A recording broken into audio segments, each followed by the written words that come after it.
کبھی عرش پر کبھی فرش پر، کبھی ان کے در کبھی در بدر، غم عاشقی تیرا شکریہ میں کہاں کہاں سے گزر گیا، کبھی راستوں میں تنہا کبھی ہوں ورود صحرا، میں جنوں کا ہم سفر ہوں میرا کوئی گھر نہیں ہے۔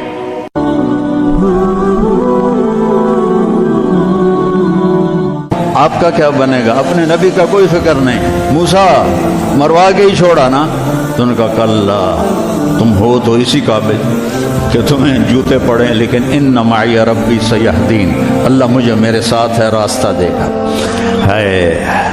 اور ہجرت کی رات میرے نبی نکلے تو ابو بکر کبھی آگے چلتے کبھی پیچھے چلتے، کبھی آگے چلتے کبھی پیچھے چلتے۔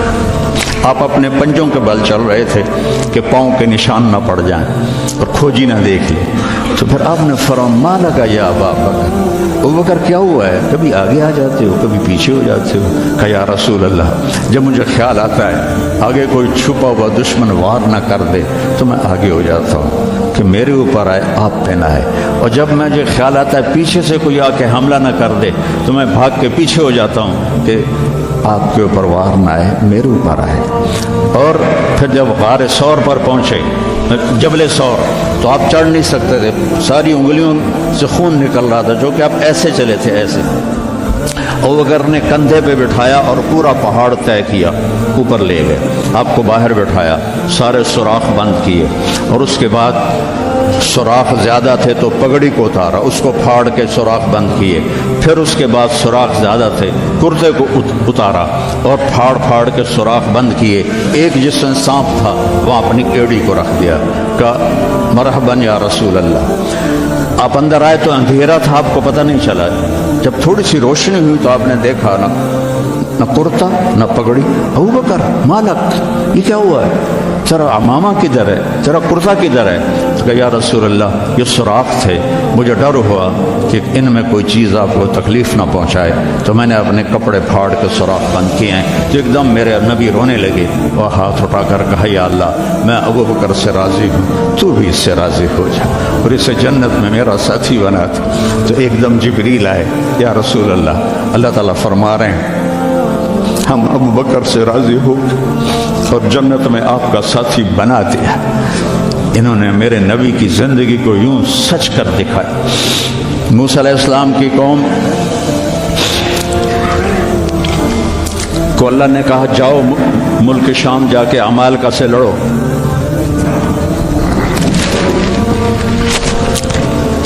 ان کا اذهب انت وربک فقاتلا، تو جا تیرا رب جائے، ہم نہیں لڑتے۔ اور بدر کے لیے جب آپ نے پوچھا بولو کیا کرنا ہے، تو مقداد ابن اسود نے کہا اذا لا نقول كما قالت بنو اسرائیل اذهب انت وربك فقاتلا بل نقاتل امامك وخلفك وعن يمينك وعن شمالك۔ یا رسول اللہ ہم بنو اسرائیل نہیں ہیں کہ کہیں جا اور تو تیرا رب لڑے، ہم آپ کے آگے لڑیں گے، پیچھے لڑیں گے، دائیں لڑیں گے، بائیں لڑیں گے، ہماری لاشوں سے گزر کر وہ جائیں گے۔ بنو اسرائیل نے سمندر پار کیا، آگے پتھر کے بت کی پوجا ہو رہی ہے، یا موسیٰ اجعل لنا الہا کما لہم آلہہ، یا اللہ موسیٰ ایک خدا ہمیں بھی لے کر دو اس جیسا۔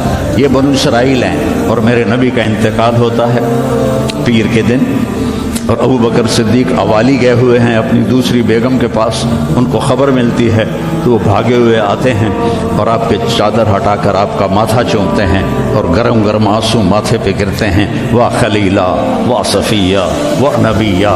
اور اس کے بعد آپ مسجد میں جاتے ہیں تو شور و فغاں ہے اور عمر تلوار لے کے کھڑے ہیں، جو کہے گا اللہ کا رسول فوت ہو گیا میں اس کو قتل کر دوں گا، وہ اللہ کے پاس گئے ہیں، وہ واپس آئیں گے۔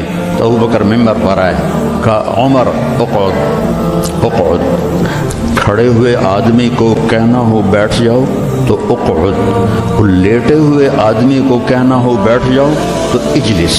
یہ حسن عربی ہے کہ ہر حیت کے لیے الگ لفظ ہے، کھڑے کے لیے اقعد، لیٹے ہوئے کے لیے اجلس۔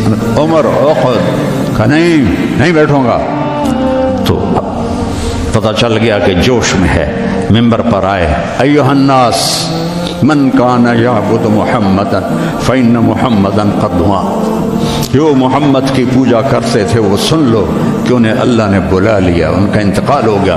وَمَنْ كَانَ يَعْبُدُ اللَّهَ فَإِنَّ اللَّهَ حَيٌّ لَا يَمُوتُ، وہ جو ایک اللہ کی پوجا کرنے والے ہیں ان کا رب زندہ ہے، موت سے پاک ہے۔ میرے نبی نے ایسے لوگ تیار کیے جنہوں نے میرے نبی کی زندگی کو سچ کر دکھایا اور جانوں کے نذرانے پیش کر کے آپ کی زندگی کو دنیا میں زندہ کیا۔ اس لیے واحد جماعت ہے صحابہ کی جن کی زندگی میں ان کو جنت کے وعدے کر دیے گئے، کلن وعد اللہ الحسنی، اس میں سابقین بھی اور لاحقین بھی سب کے لیے جنت کا اللہ تعالیٰ نے وعدہ فرما دیا ہے۔ ایک امت تیار کی، ایک امت تیار کی۔ سارے قرآن نہیں پڑھے ہوئے تھے، حضرت خالد بن ولید نے فجر کی نماز پڑھائی، تھوڑی سی آیات ایک جگہ سے پڑھی، تھوڑی سی ایک جگہ سے، تھوڑی سی ایک جگہ سے، اس طرح کر کے انہوں نے نماز مکمل کی اور نماز کے بعد کہنے لگے لقد شغلنی الجہاد عن القرآن، بھائی معاف کرنا جہاد کی وجہ سے میں تو قرآن بھی نہیں پڑھ سکا۔ لیکن بنے کیا، وہ بنے کیا؟ موتا کی جنگ ہے اور میرے نبی کے سامنے منظر کھل چکا ہے۔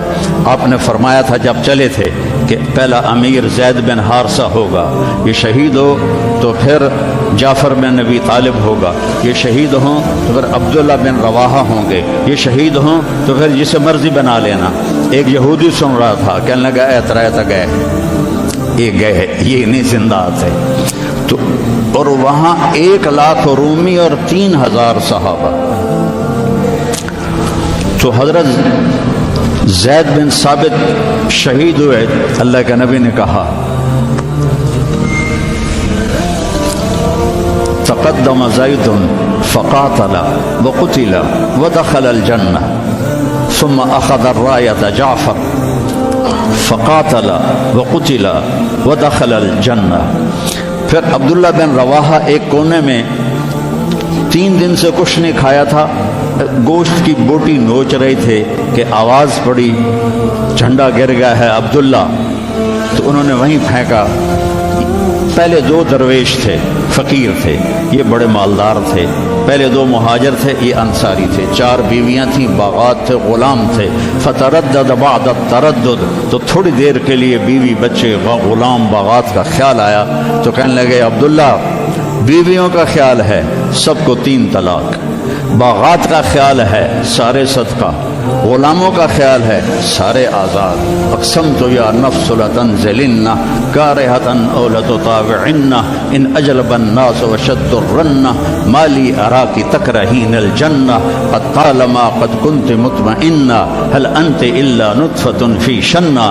اے عبداللہ کافی زمانہ گزر گیا ہے زندگی گزارتے ہوئے، چل اپنے ساتھیوں کے ساتھ مل تو بھی۔ اور جھنڈا اٹھایا اور آگے بڑھے، اور آپ نے فرمایا عبداللہ نے جھنڈا اٹھایا اور آگے بڑھے اور قتل ہوئے، اور پھر آپ خاموش ہو گئے تھوڑی دیر کے لیے۔ انصار کہنے لگے کہ ہمارے اوپر قیامت ٹوٹ پڑی کہ کیوں رک گئے، کیوں رک گئے؟ دونوں کی دفعہ تو فوراً فرمایا، اب کیوں رک گئے؟ پھر آپ نے کہا وَدَخَلَ الْجَنَّةَ۔ تو انصار نے عرض کی یا رسول اللہ آپ رک کیوں گئے تھے؟ کہا وہ تھوڑا سا اس کے دل میں کھٹک آئی تھی، اس لیے جنت میں جانے میں تھوڑی دیر ہو گئی۔ اب جھنڈا گر گیا، ثابت ابن اکرم نے جھنڈا اٹھایا، کون لے گا یہ جھنڈا؟ انہوں نے کہا تو لے، تو بدری صحابی ہے، تو لے۔ کہا نہیں میرے بس کا نہیں ہے۔ کسی نے آواز دی خالد کو دو۔ خالد کی پہلی جنگ تھی، صلح حدیبیہ کے بعد ایمان لائے، اور ان کی پہلی جنگ تھی۔ وہ فرمانے لگے بھائی میں تو ابھی مسلمان ہوا ہوں، کسی اور کو جھنڈا دو۔ کہا نہیں، سب نے کہا بس خالد خالد۔ انہوں نے ایک ہاتھ میں جھنڈا لیا، جب یوں تلوار کو جب اٹھایا نا تو میرے نبی نے فرمایا ثم صلی اللہ سیفا من سیوفہ، اب اللہ نے اپنی تلواروں میں سے ایک تلوار کو نیام سے باہر نکالا ہے، اور انہوں نے ساری رومیوں کی فتح کو شکست میں تبدیل کر دیا۔ 9 تلواریں ان کے ہاتھ سے ٹوٹیں لڑتے لڑتے، اور اتنا روب چھا گیا کہ پورے روم میں دہشت پھیل گئی خالد ابن ولید کی۔ یہ لوگ میرے نبی نے تیار کیے تھے، ایک امت بنائی تھی، یہ میرے نبی کا عظیم ترین کارنامہ ہے، اور اولین اور آخرین کا سب ایک جذبہ تھا. حضرت عمر کی مجلس میں ابو سفیان، اکرمہ بن ابی جہل، حارث بن ہشام، سہیل ابن عمر بیٹھے ہوئے ہیں. تو حضرت بلال آ گئے، کہنے لگے آپ لوگ تھوڑا پیچھے ہو جاؤ. پھر حضرت عمار آئے، آپ نے کہا آپ لوگ تھوڑا پیچھے ہو جائیں. پھر حضرت صہیب آئے، آپ نے کہا تم لوگ تھوڑا پیچھے ہو جاؤ. پھر حضرت مقداد آئے، آپ نے کہا تم لوگ تھوڑا پیچھے